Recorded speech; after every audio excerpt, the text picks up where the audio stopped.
All right, Preston, some more games. The Stratford Elks, undefeated so far this season. They're at Highland Park going up against the Hornets.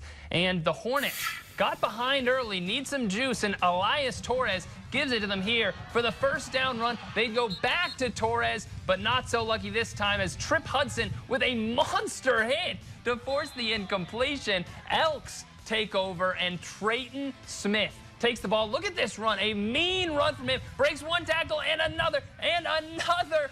Finally, he is brought down after a big-time gainer. Stratford just too strong for Highland Park in this one. They take the win 55-6.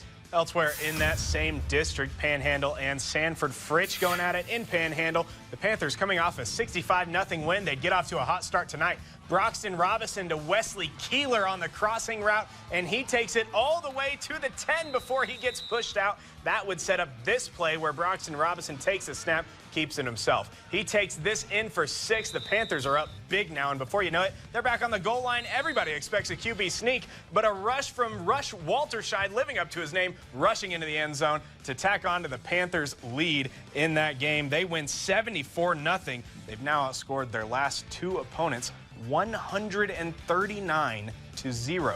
So Preston, in that district, Stratford clinching a share of the district title next week. Panhandle and Farwell going to be facing off, currently tied at 3-1 in the district. That's going to have huge implications, hopefully not incompletions. Hopefully not too many huge incompletions.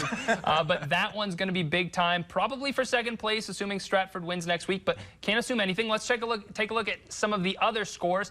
56-0, Farwell beating the West Texas Comanches. 35-14, Guyman taking down Boys Ranch in non-district action. Meanwhile, in this district, Wellington and Clarendon both picking up blowout wins. They're going to face off against each other next week. Wellington and Clarendon both undefeated in district. That one is for the district title. Meanwhile, it is Memphis losing to Wheeler 31-6, and Bovina falling to Sudan 40-18. That's all we have here for these games, but more 1A games coming up, and we're still going to name Play of the Week, Hit of the Week, plenty of fun stuff coming up here on the wrap-up. Stick with us. We'll be right back.